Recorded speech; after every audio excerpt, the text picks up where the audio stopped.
Why is this dryer heating? What in the world? Welcome back to the farm. This is Wayne.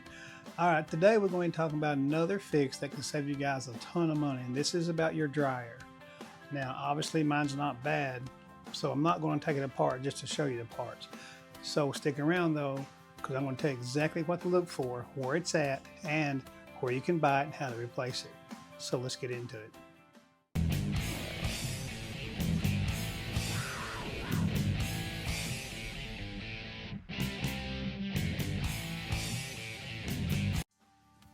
Okay, the very first thing, there's a couple of things. The first one is obvious, and I'm not going to count this as one of the fixes, but every dryer has a screen right here, and what that does is collect your lint. See, mine is not terrible. It does need clean.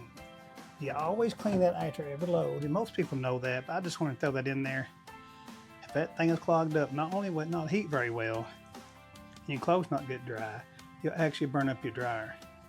So make sure that you check that every load. All right, now let's get into it. Obviously, the first thing and next one is pretty obvious too. Does it come on when you hit the power? See, mine does. So that rules out the power issue getting to the dryer. I always check the simple things first. Next, if it's turning on, every other fix that we're going to go over is based off of you getting power. If you're not getting power here, you're going to have to trace it down back to your receptacle and back to your electrical box to find out what's going on there. And if a lot of people ask me, I'll go through that for you in another video. So the very first thing is what we call a blown thermal fuse. What is that? Well, that's a fuse that regulates the high temperature. In other words, if your dryer is putting out too much temperature, getting too hot, the element, that fuse will pop in order to save your dryer and maybe a potential fire. That thing goes bad a lot, and a lot of people they'll have no idea what's going on in the dryer. So if your dryer is running, but the air is cold coming out down here, after you run your dryer for say 40 minutes and your clothes are still cold, then it's probably could be the thermal fuse. Where's it at? It's usually located on the blower housing. So this has a blower in it that blows air through, that's why your lint filter gets clogged up, through and over the clothes to circulate the air. So that fuse is usually located on your blower motor. So just look up your model number. Mine's a Samsung, and I just look up that, and I get online and find out where my thermal fuse is. And you can buy those fuses usually, you can get them at Lowe's a lot of times. Most of the big box stores will carry them, and also you can get them on Amazon, and they're usually around $9 or $10, maybe $12 at most, somewhere around that area. So what you want to do, unplug the dryer, take the back cover off down here, get behind there, and I'll see if I can show you, it's going to be dusty back there. See, this is the upper cover right here. You won't need to, but down there is another cover, a big cover. It covers the entire back of your dryer. Take that cover off, and then you'll look for that fuse on your blower motor usually, or on the blower motor housing. When you find that fuse, take your voltmeter. Remember I showed you this before, and you'll check for continuity. Remember, you turn it on ohms and you turn on the little sound icon like I've showed you in my other videos, and when you touch your prong to both sides of that fuse, you should hear continuity, just like checking any fuse in the car, right?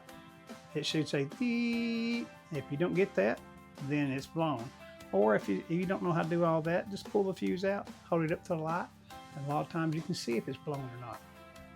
And that is all you have to do. That's usually between a $5 to $12 part, and it takes about 10 minutes to fix it. Pop the back off. Obviously you got to unplug your dryer. Do not forget to unplug the dryer before you do anything. Take the back off, check the fuse, put the new one in, boom, done.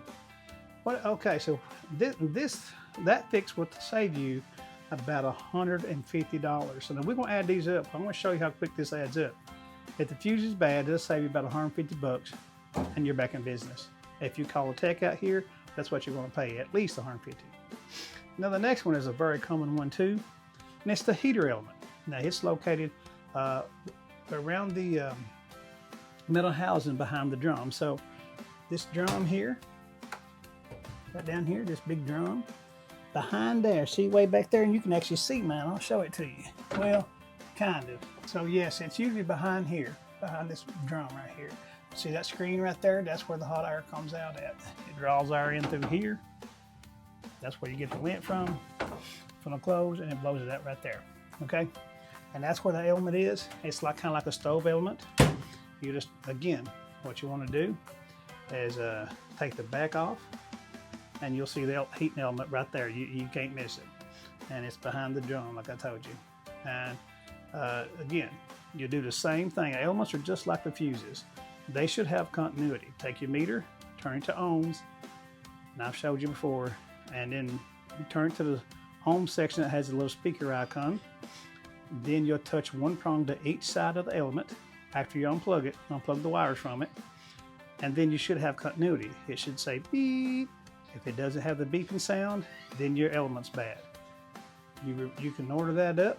It costs somewhere, depending on your dryer, and it's hard for me to give you an estimate on this one, but usually right around 20 to 50 bucks, somewhere in that ballpark. It will take you about 20 to 30 minutes to fix, because again, you gotta get behind the back cover. Before you do anything, before you ever take that back off, always unplug your dryer. Now, and that one will cost you even more. If a tech comes out here and has to put that on, he's going to charge you for the part. He's going to charge you for time. So you're probably looking around 250 bucks for a tech to replace that. And you can replace it yourself somewhere between 20 and 50 bucks in about 20 minutes worth of work. Hey everyone, sorry to interrupt your video there. Just want to give you a quick update on the channel. We are at 500 subscribers and 4,000 watch hours, and it's all thanks to you guys. I appreciate it so much, more than you know. My content's always free and always will be, and it's always honest. I'll give you an honest opinion on things. If you would like to support the channel because you've got something out of one of my videos, for whatever reason, then you definitely can. I have memberships now available and super things as well, and my store shop is open. Memberships get behind the scenes footage and some exclusive footage, and even some early access to my videos. So if you'd like to be a member to the channel, that'd be great. Thank you so much again, and back to the video. Now there's another one. It's called the faulty high limit thermostat. So this thing has a thermostat, right? And what that thing does is it controls when the heat comes on, when the heat goes off, right? So when you select this temperature setting up here, that thermostat will come on and kick the heat on, the heating element, and it'll run for a while, long enough, or how long you got it set for, and it'll kick back off and turn the heat back off. Then it'll continue to spin for a little while. The symptoms of that is you'll turn your dryer on, you'll put your heat cycle in, and you'll have clothes in there. You'll come back in about 15 minutes. Even though you got set on an hour, you'll come back in here in about 15 minutes, open the door, and if your clothes are lukewarm, it's not heating anymore, that's a big sign that's the thermostat, the high limit thermostat, because it's kicking off too early. And those are easy to replace as well. Remember, if your heat cycle isn't finishing and your clothes are not getting fully dry, run a cycle, come back in after 10-15 minutes and see if it's still heating. If the clothes are just barely warm at that point, then you know it already kicked off. And that is the faulty high limit thermostat. That part costs you about $10 to $15, and it's located on the heating element housing. So when you find your heating element housing back here, it holds the heating element. That little thermostat sets right on it too as well. A lot of this stuff is going to be right in one area back there. You can't miss it. And I would show you mine, but there's so many dryers. I would even take the back off and show you this one. But there's so many dryers out there, it would do me no good, right? So I'm telling you where to find them usually. That's where you find it, on the heater element housing. The same thing, like I told you before, with the thermostat, check for continuity. Again, you should hear the beep. If you don't, you take your wires off, and check for continuity across the thermostat. If there's none, that means there's not working, right? All right, replace it if there's no continuity. And this one too will cost, if you call a tech, somewhere between $150 to $200. See how quick this adds up, guys? And a tech's gonna come at you and replace one, and he's gonna be like, well, it's something else. And so before you know it, he's replaced 3 things, and you're up $600-700 on this dryer. That's what this video is for, to help you guys. Now there's another thermostat in most dryers, especially modern dryers, and it's called a cycling thermostat. The cycling thermostat what it does, it cycles the heat off and on, just like it sounds, right?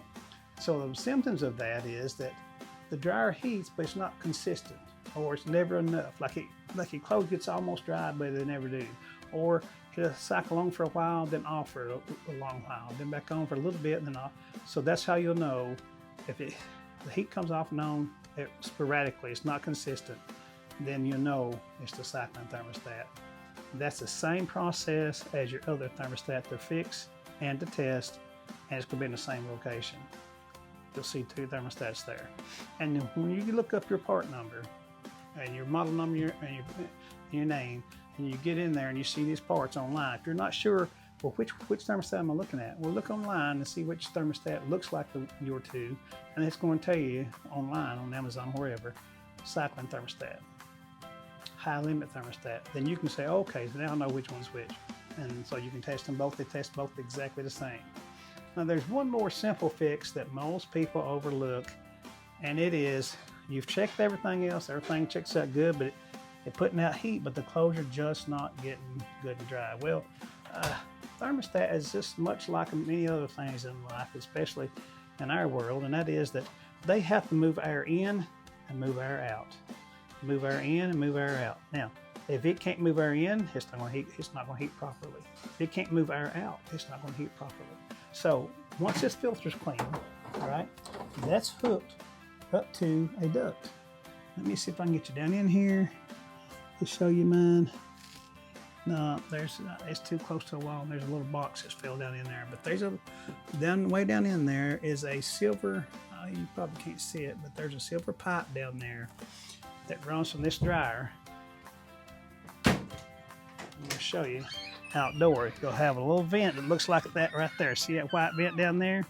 That's your output of your vent, of your dryer vent. An easy way to test and see if that's clogged, that's your next problem. See if it's clogged, you turn your dryer on, your heater rather. Well, yeah, your dryer, sorry, got distracted. But turn your dryer on, come out here and put your hand under there. See if it's blowing out air. If it's blowing out just a very minimum amount of air, then it's probably got a clog. And a lot of times they clog up with lint. And I saw here, I want to explain to you what happened to a friend of mine. Actually, it was my brother-in-law. And he watched my video, so he'll know what I'm talking about. The home builder, and they do it for a good purpose, but they had put a screen, a wire mesh screen up behind this, right? I've got a little piece in there right now.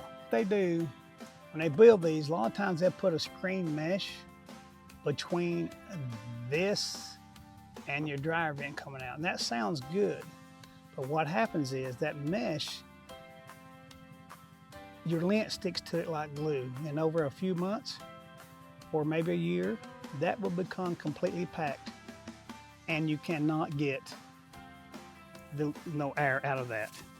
That's what happened to my brother-in-law's once, and it took us a while. He had people come over, they did everything, they could not figure it out.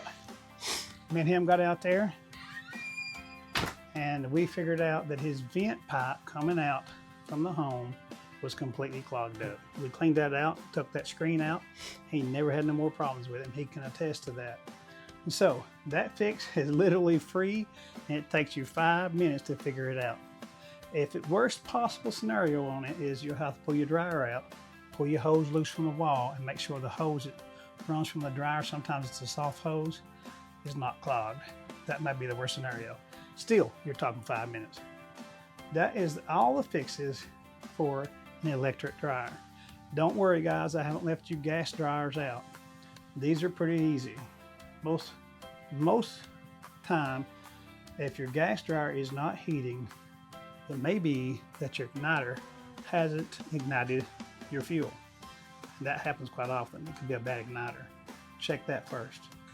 The next one is, of course, you know, you gas dryers, you guys that owns those, you have to look at the igniter, and if it's glowing, you're good to go. If it's not, you have a problem.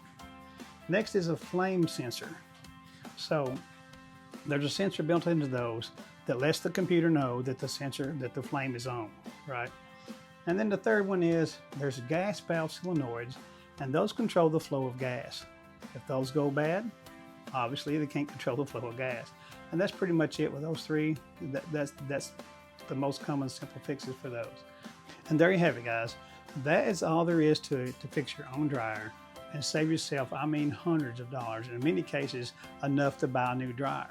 By simple things you can check yourself at home just by following the directions I gave you. I hope this video finds you good health, and I pray that you got some use out of it, and hope that it helps you find your problem. May God bless you, and I'll see you in the next one.